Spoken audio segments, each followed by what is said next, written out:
So I'm going to play this clip about marriage. I'm a psychologist who studies couples. Then I'm going to play a Paul Pierce clip. Okay, Robin, we're going to go to that. I'm glad you have it. I'm a psychologist who studies couples. This is not me. This is the article. I told you. The number one phrase that breaks up relationships, it's more damaging than you think. And here's what the psychologist claims it is. Study in couples identifies the phrase, why can't you be more like ... Oh, man. Your brother. as highly damaging, noting that it conveys you're not enough and anyone else could do a better job at being my partner, leading to irreparable insecurity issues. This death by comparison effect undermines relationship by making partners question their worth rather than feeling love for who they are. The phrase often stems from a deeper issue when partners fear openly expresses needs, with research showing that uncertainty about the relationship or partner's response leads to suppressed frustration, such as saying, why can't you be more like Sarah's husband? He actually plans dates. Instead of, I feel disconnected when we don't spend quality time together. The psychologist explains that the more secure and emotionally close a person feels in their relationship, the more likely they are to communicate directly. Tom, I'm only coming to you on this one. Then on the clip, I'm going to go to Vinny and Adam. But for you, what are your thoughts on this psychologist and what she's saying? I think it's absolutely correct. Anytime, I once read that anytime you bring a third person or a third entity into a marriage in such a way that it majorly interrupts things is a form of adultery. And for some people, it could be hobbies. The guy that all he does all the weekends is play golf with his buddies rather than spending time with his wife. It's a form of adultery. I know that guy. You went insert something like that into your marriage, it's that. And these words insert this permanent comparison in there, and it's a breaking. It's like adultery. It's like now there's this third thing in the room.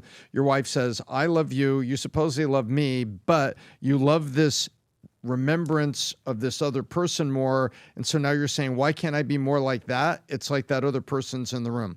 And what I've read is those are the kind of words that have just dramatic destructive power. And so this aligns with things that I've read and seen about how to have positive, enduring, loving, committed marriages. Maybe he's just trying to say, why can't we just be friends? Yeah. Why can't we be friends? Why can't we be friends? Okay, all right. So now, So we're going to go back to Rodney King. Yes. Why can't we all get along, man? yeah. So this next one I'm going to show is Paul Pierce, a very committed husband to his wife. That was a joke, but Paul Pierce is being asked about marriage and what he thinks about marriage. And I want to get the thoughts of the panel here, what he thinks about what Paul Pierce said here. Go for it, Rob.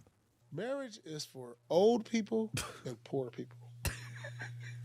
Okay, so let's get into that. Why? Okay. Because when you broke, our parents, like my moms and all them, they married on a merit of like, okay, we're going to put our incomes together, have all these kids, and then when our kids, we're going to have 5, 10 kids back in the 60s, all them, they're going to have 5, 10 kids so they can work and bring income. Yeah. So you poor. So you married for that. And now when you get old, somebody that to be by your side to take care of you. Outside of that, it's no advantage to a man. What does it do for a man when things go south? Like, we going to have to give up half our this, pay child support, but it's only advantageous to a woman. Like, it's real talk. But what if you meet a woman and you're like, wow, she's a gem, she's valuable, she's could be everything, and I together. want to lock her down in marriage? I don't want to lock no woman down. We could be cool So you're telling me right now today, you on January 4th, you do not want to be in a relationship ever again? I don't think it's realistic long term until I turn 70. I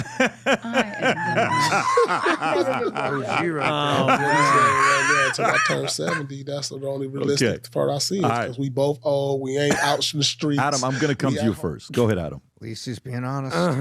On the surface, it would sound pretty shocking, and you might want to disagree with what he's saying. But if you actually peel back what he's saying and remove the hyperbole, it makes a lot of sense. Why? Because what he's saying is this. For a man, modern man, to get married in America, he has to understand what he's getting himself involved in. Are you bringing out this belt for a particular reason, sir? You're about to get a pop out. I don't want to pop out. Listen, I believe wholeheartedly in marriage. You should not have sex till you're married. You should marry your high school sweetheart.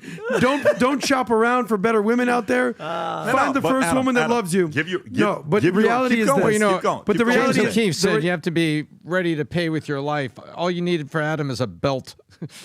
Thank you, Tom. You seem to have moved your position pretty quick there, dude. It was a joke, Tom.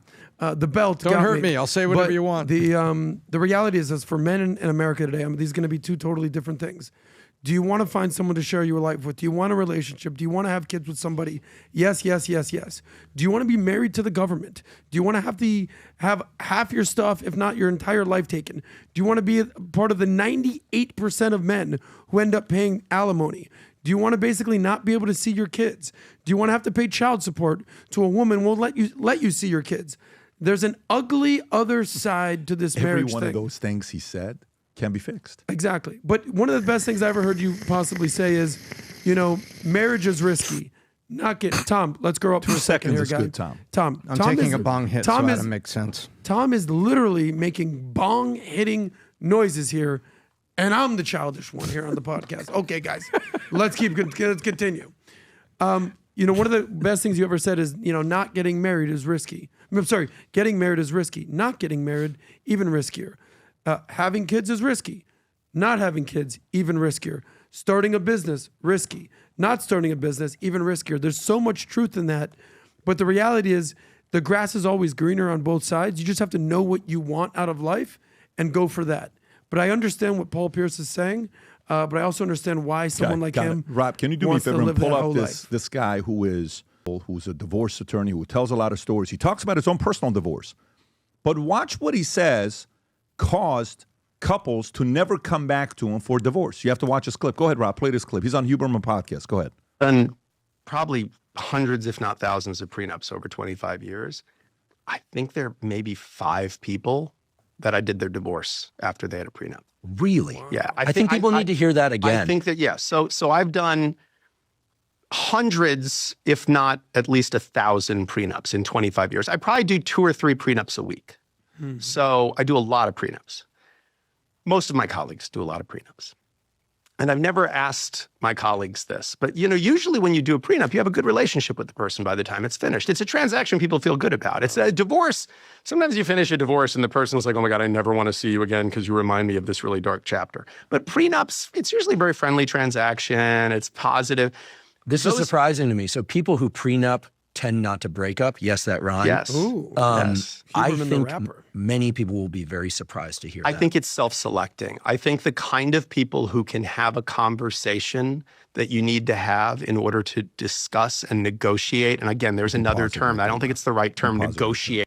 Vinny, what are you thinking? Well, while you guys were talking, I just wanted to see what would make Paul Pierce say something like that. Like it's for poor people and it's for old people. So he was married to actress Dana Davis in 2000. They had a daughter, and then they divorced in 2004. And then he began dating interior designer Julie Landrum in 2005, married her in 2010. They have 3 children, and then he announced he was single in 2023.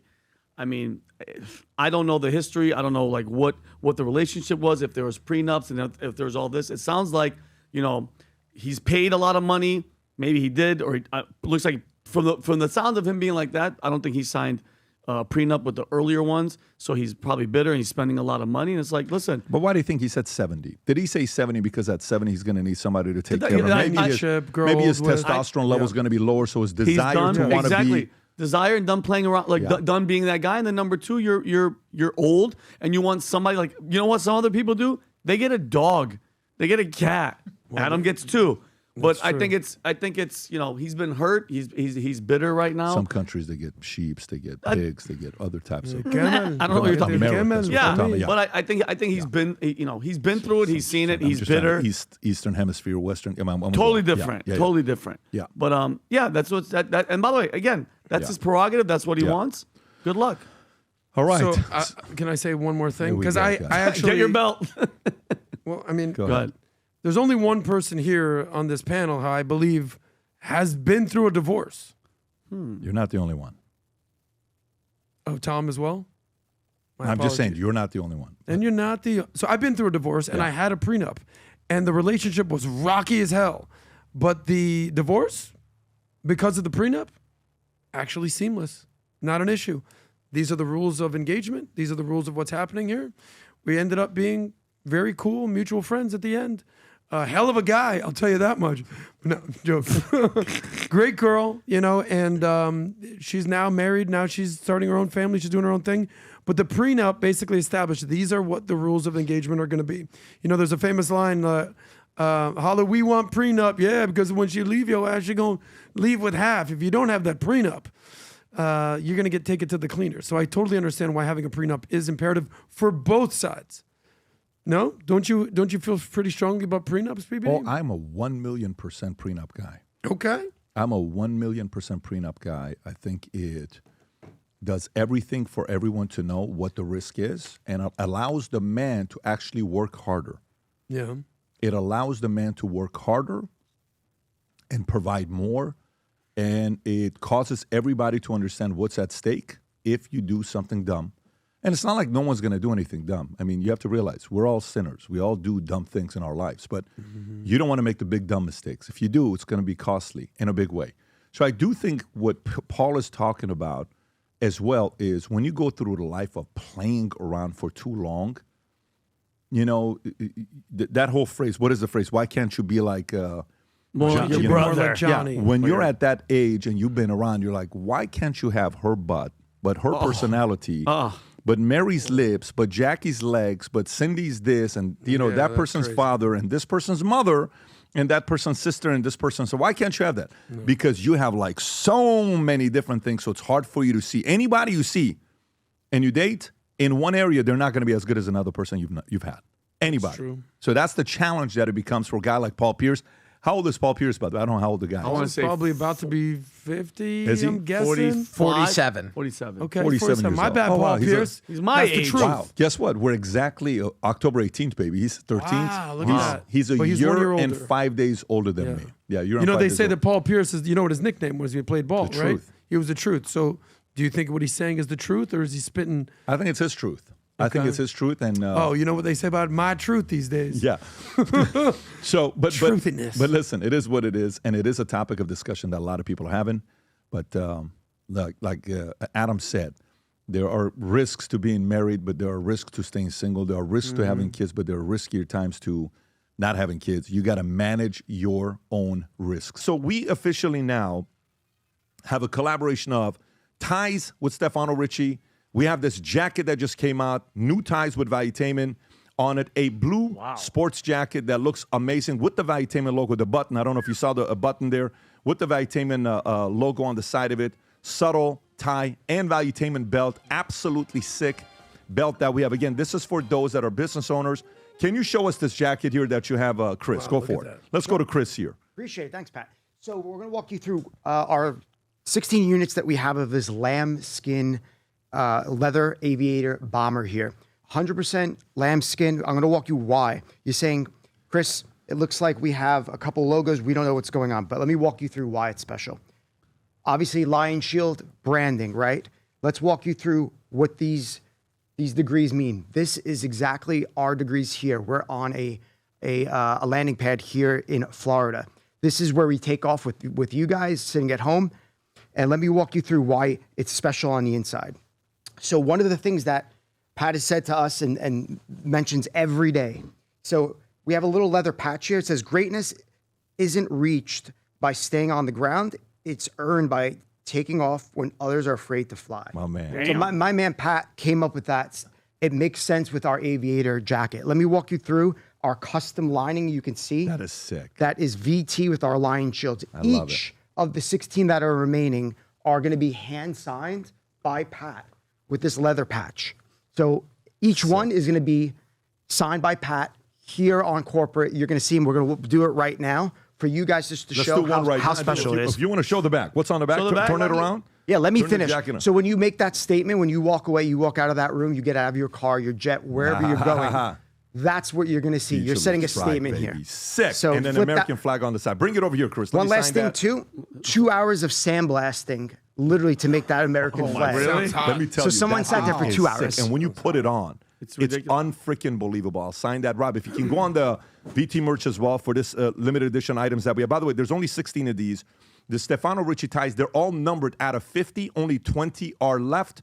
The jackets that you see over there, the blue one, there's only 10 jackets left. 2 of the size 40, two of the size 42 and 44, only 146, only 148, and only 150. And those shirts, the dress shirts, the blue and the black, those will go in no time. If you zoom in on those shirts, Rob, if you don't mind clicking on that, just click on one of them and zoom in. The inside says Future Looks Bright with the VT logo on it. I'm going to sign this guy over here. Oh, this is so sick. Okay.